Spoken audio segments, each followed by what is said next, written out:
balik lagi bersama saya di podcast Berita Suara. Di sini saya akan membawakan masalah yang lagi hangat diperbincangkan, yaitu tentang masalah yang terjadi di pertambangan lagi. Yang pastinya ini menimbulkan korban jiwa lagi. Saya sudah mengundang narasumber saya langsung dari PT Transisi Energi Satu Nama, pengamat hukum serta saksi dari warga setempat.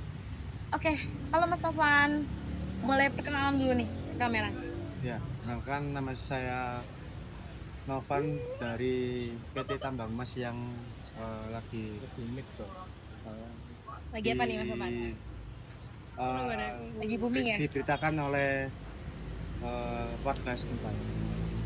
Dan ini sebagai humasnya? Ya. Dan saya sebagai PR di sini. Ini sudah mana nih kameranya, Kak? Sebelah sana Kak. Oh, sebelah situ ya. Iya. Ya, nama saya Mario. Oke. Teman saya di sini diajak ya tiba-tiba. Iya. Dan ini ada rekan kita juga sebagai pengamat hukum ya? Iya, Ada Ibu Devina. ya nama saya Devina Aulia Putri. Di sini saya sebagai pengamat hukum ya. Dan kita juga jauh mengundang warga lokal dari Kalimantan langsung nih. Mas Faris di sini sebagai warga lokal. Ya, perkenalkan, nama saya Faris. Saya di sini sebagai perwakilan dari warga Samarinda, Kalimantan Timur. Terima kasih. Oke, baik.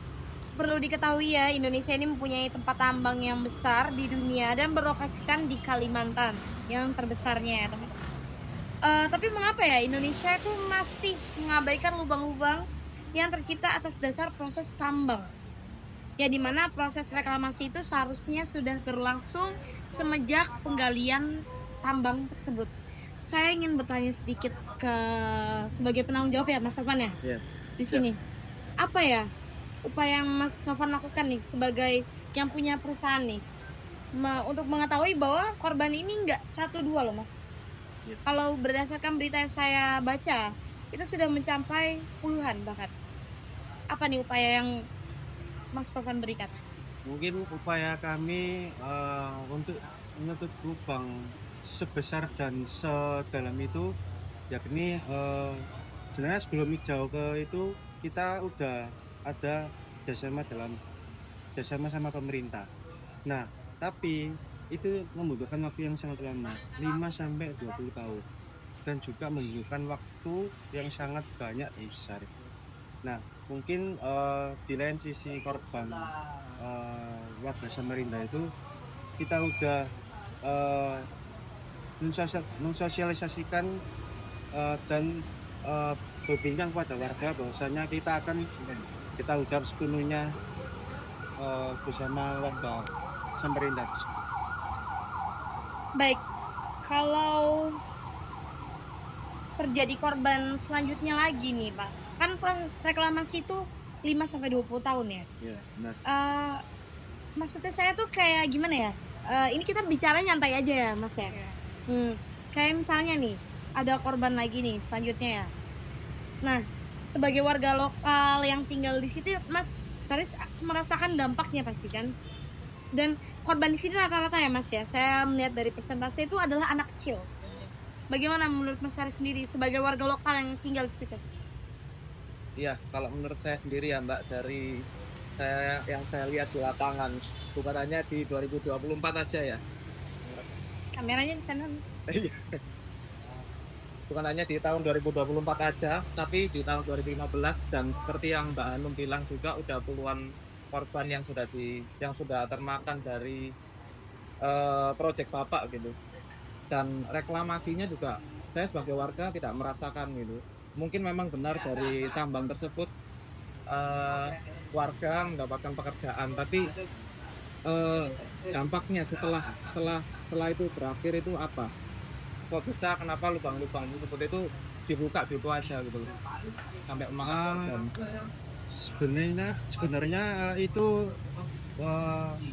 tambang itu sudah tutup waktu lama. Cuman kita udah memberi peringatan, ada tanda bahwasannya dilarang melakukan aktivitas atau kegiatan di dekat lubang itu. Tapi ternyata setelah kita selidiki, peringatan itu atau tanda itu sudah hilang. Nah, mungkin dari situ warga bahwasanya tidak mengetahui adanya lubang yang sudah kami tutup. Seperti itu ya. Iya. Apa saya mau bertanya kepada Mas Mario mungkin ya, sebagai penanggung jawab humas juga ya, kayak bentuk tanggung jawab sosial perusahaan itu apa ya Mas? Kayak seharusnya kan diterapkan untuk membantu mencegah kecelakaan akibat lubang yang terbengkalai itu. Ya mungkin itu kelalaian orang tuanya kalian aja ya. Jadi kayak itu udah ada peringatannya di situ sejak udah lama. Saya udah taruh di situ, saya saksinya yang taruh di situ. Tapi kenapa masih aja warga yang selalu main di situ, main aktivitas di situ? Ya mungkin dari salah warganya juga. Kan juga saling mengingatkan kan kalau ada lubang tambang di situ. Ya itu balik dari masa sendiri sih kayak gimana. Sekarang gini ya Mas, kalau emang lubangnya itu udah terbuka dari tahun berapa sampai puluhan nyawa, kenapa nggak ditutup-tutup gitu loh, maksud saya itu begitu. Emang peringatan aja udah cukup. Ya kan pemerintah kan nggak bisa mastiin dengan cepat gitu loh mas. Kan itu waktu beberapa tahun lagi buat Berapa itu tahun lubang lagi itu. Mas? Berapa tahun lagi pak? Gimana nih pak? Ya kan sebenarnya kan tutup kan pada tahun 2018 barusan. Ya. Kan saya bilang tadi awal itu kan membutuhkan waktu yang sangat banyak dan sangat lama, 5 sampai 20 tahun. Nah, ini kan masih belum ada waktu yang untuk jangka panjangnya, butuh waktu yang bisa kami lakukan. Oke, baik. Saya akan meluruskan sedikit. Mungkin dari pengamat hukum untuk melihat kasus tersebut, kayak perusahaan ini udah mematuhi apa belum peraturan Saya yang ada? sebagai pengamat hukum tidak memasuki ini ya SOP ya kalau di perusahaan-perusahaan, karena harusnya apa ya, perusahaan Anda itu sudah melakukan izin belum sama perusahaan tambang yang akan dikelola. Ya, kalau untuk perizinannya ya kita sudah pasti sudah izin sama pemerintah, sama sebagai pelaku usaha besar gitu. Sudah izin dengan warga setempat. Bahwasanya kita akan membuat tambang tersebut dan kita pasti mengerjakan pekerja warga lokal tersebut. Bentuk tanggung jawab saja yang diberikan tidak berupa uang atau pendidikan yang bagus mengenai korban-korban yang sudah berjatuhan. Maksudnya gini loh, karena daerah dekat lubang tersebut itu mungkin daerah yang cukup terpencil ya. Jadi apa bentuk tanggung jawab perusahaan kayak memberikan, selain memberikan tanggung jawab mengenai larangan-larangan ya, mungkin dengan materi atau apa gitu, kita tidak tahu. Bagaimana Mas Mario mungkin? Ya sebenarnya kita udah mengasih pengembangan masyarakat ya di situ. Banyak kok yang kayak kita ngasih pendidikan, pelatihan, terus kayak program kesehatan juga kita kasih layanan kesehatan setiap minggunya malah. Setiap hari itu juga ada kita imunisasi bayi-bayi di situ. Tapi itu balik lagi, kita udah ada izin ke pemerintah, udah ada izin ke mana-mana. Kita pun ada suratnya yang kita bawa sekarang. Ya mungkin kalau ada status kayak gitu ya kita sebenarnya dari kemarin kita udah tahu berita kayak gitu. Cuma itu beritanya setelah abang itu tutup. Berarti masih ini ya, masih menggantung lah ibaratnya. Masih menggantung. Tapi gini, kalau memang sudah ada perizinan dari pemerintah, kenapa pengelolaan penutup lubang itu selama 5 sampai 20 tahun? Kenapa selama itu? Memang selama itu nggak sih, setahu saya Ya, kalau lagi. memang selama itu. Soalnya di undang-undang juga ada. Ya mungkin dari penutupan lubang itu sih bisa cukup memakan waktu lama ya, karena kan nggak semuanya dana itu harus turun pada saat itu juga. Kan dana APBN juga negara kan juga pasti lama kan turunnya, nggak bisa langsung kayak ceret langsung masuk itu kan nggak bisa. Dan juga kita udah tanggung jawab dengan korban-korban yang kita udah merawat sampai selesai. Kalau ada yang belum meninggal itu kita rawat sampai selesai. Terus ada yang sampai meninggal itu kita biayai ekonominya.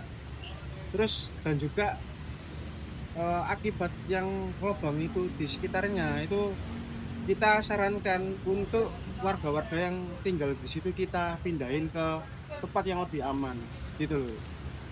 Dan juga ya nggak tahu ya, sama reaksi warga lokal itu tidak baik gitu. Bagaimana Mas Faris nih? Kalau menurut saya Mas, kalau kita ngomongin perizinan nih, proyeknya aja udah selesai dari tahun 2011. Otomatis perizinannya udah selesai pada tahun itu juga. Tapi kenapa ya itu tadi saya ulangi lagi. Kenapa kok masih terbuka itu lubangnya di daerah pemukiman warga? Perizinannya Bapak ini sudah selesai sebenarnya. Berarti bisa dong perusahaan memberikan bentuk tanggung jawab yang lain, mungkin berupa materi Ya, atau sampai seperti sorry ya apa Mbak, gitu? saya potong. Ya, Iya. sampai sekarang ya kita udah ngasih program kesehatan setiap harinya. Apa itu kurang puas, Pak? Kalau menurut saya sih kalau ya memang sudah dibantunya sampai kalau memang terrealisasikan untuk pindah warga di situ, oke saya tidak masalah karena ya untuk meminimalisir korban ya itu udah cukup sih kalau untuk pemindahan pemukiman warga tersebut. Cuma kalau dari Bapak sendiri memang ada opsi dari lokasi pemindahan tersebut atau enggak, saya juga nggak tahu. Oke. Bagaimana perusahaan menanggapi keluh kesah? Ya mungkin kita bisa menyajikan berbagai akomodasi ya Mas. Jadi kayak kita bakal kasih pemukiman dan rumah sebenarnya. Ataupun kita mau bangun apartemen di sini juga bisa sebenarnya. Jadi itu balik dari warganya aja sih Mas. Rusun kali ya, rusun. Iya, kita udah ngasih berbagai fasilitas yang emang bisa menjauh dari pertambangan itu agar selamat dari semuanya. Ya balik dari warganya aja sih Mas. Mereka mau apa enggak gitu loh.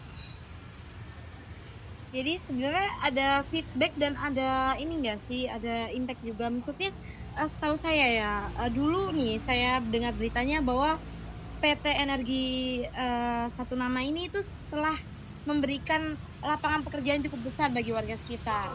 Dan kita juga tahu dong kalau misalnya mungkin dari PT ini sudah melakukan penutupan reklamasi.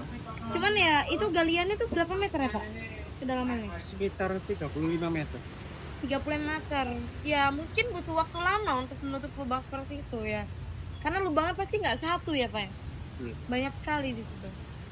Dan juga lubang yang sangat banyak pun pastinya membutuhkan waktu yang lama. Dan kita pasti tanggung jawab sampai lubang itu sampai udah tertutup kembali sampai benar-benar udah rata tanah. Dan juga kita akan tanggung jawab tentang warga lokal yang kena dampak persikutan. Kami yakini dan kita yang percayai bahwasannya kita akan selesaikan sampai tuntas. Sampai tuntas. Baik, bagaimana Mas Faris? Apakah masih ada yang ingin disampaikan lagi mengenai hal ini? Mumpung ada dua orang penanggung jawabnya ini langsung. Ya sudah gini aja Mbak, kan balik lagi ke tujuan utama saya ke sini ya, saya mempermasalahkan nyawa anak-anak tersebut yang menjadi korban dari perusahaan Bapak Bapak ini. Yeah. Kalau memang ya dari bantuan dari mereka adalah untuk mengalokasikan warga tersebut untuk jauh dari bahaya, saya tidak masalah. Sudah begitu saja. Oke, jadi dari perusahaan Bapak sendiri sudah memenuhi syarat atas peraturan-peraturan yang ada, dan ini peringatan untuk seluruh perusahaan pertambangan. Kalau kalian tidak mematuhi peraturan, apalagi belum izin dengan pemerintah, kalian akan dikenakan pasal, yaitu Undang-Undang Nomor 32 tahun 2009 tentang perlindungan dan pengelolaan lingkungan hidup. Dengan pasal 9 mengatur sanksi pidana bagi pihak yang tidak memenuhi kewajiban dalam kelestarian lingkungan, termasuk mengabaikan kewajiban pasca tambang.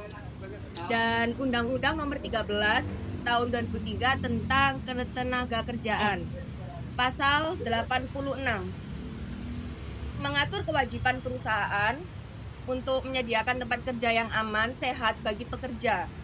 Dalam konteks tambang, ini termasuk menghindari risiko kecelakaan, baik untuk pekerja maupun masyarakat sekitar yang beresiko terpapar bahaya akibat lubang tambang terbengkalai. Dan ada Undang-Undang Nomor 14 Tahun 2008 tentang keterbukaan informasi publik. Salah cuk. Please yo. Kok iso dikat kan? Pukul lagi Mar.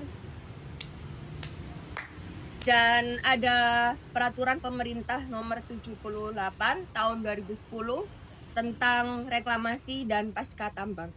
Pasal 6, yaitu menyebutkan bahwa setiap pemegang izin usaha pertambangan wajib memiliki rencana reklamasi dan pasca tambang yang mencakup langkah-langkah untuk mengatasi dampak negatif, termasuk menutup lubang tambang yang terbengkalai.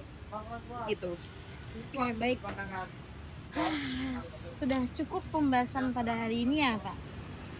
Di sini Mas Faris mungkin masih ingin berkeluh kesah lagi, mumpung kita masih ada sesi untuk ngobrol ini, Mas. Sudah ya? Sudah? Berarti aman ya, Mas ya? Saya harap direalisasikan saja. Direalisasikan saja. Siap, Pak. Baik. Baik. Bapak sebagai penanggung jawab akan terus bertanggung jawab ya? Ya, pastinya. Pastinya. Jangan lepas oke. tanggung jawab ya Pak ya. Nanti karena kita negara hukum, Pak, konkret dengan hukum. Siap. Jadi Iya tetap dong, pasti. pasti. Dan dengan adanya kejadian ini semoga kita apa Bu? Ya kita tetap selalu melihat atau apa ya, memperhatikan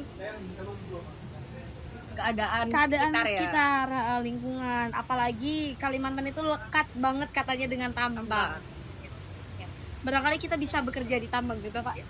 Bisa lah kalau mau main-main juga bisa. Bukan apa ya? Iya. Kalau mau nambah korban lagi nggak apa-apa. Wah, ada gitu dong. Oh, nggak. Aduh, nggak boleh ya. Maaf, ini kan podcast seharusnya Jangan gitu heboh dong, Kak. ceria gitu ya. Oke, baik. Mbak, kayak kita udah lama banget ini ngobrol ya. Kita akhirin aja ya. Aku mau ngucapin terima kasih kepada Mas Faris dan Bapak Novan, Pak Mario dan Bu Devina udah mau hadir di acara podcast pada hari ini. Semoga tidak ada korban selanjutnya lagi dan ini menjadi korban terakhir kalinya. Jadi sudah tidak ada korban lagi. Saya juga mengucapkan berbelasungkawa untuk korban yang ditinggalkan, mungkin anaknya atau saudara atau ipar atau segala macam saya nggak tahu. Tapi saya di sini mengucapkan turut berduka cita, semoga yang ditinggalkan diberikan ketabahan dan semoga perusahaan juga tetap menjalankan amanahnya untuk selalu memberikan bentuk tanggung jawab berupa materi atau pendidikan Kepada dan lain warga. sebagainya kepada warga. Oke, baik, kita akhiri. Wassalamualaikum warahmatullahi wabarakatuh. Waalaikumsalam.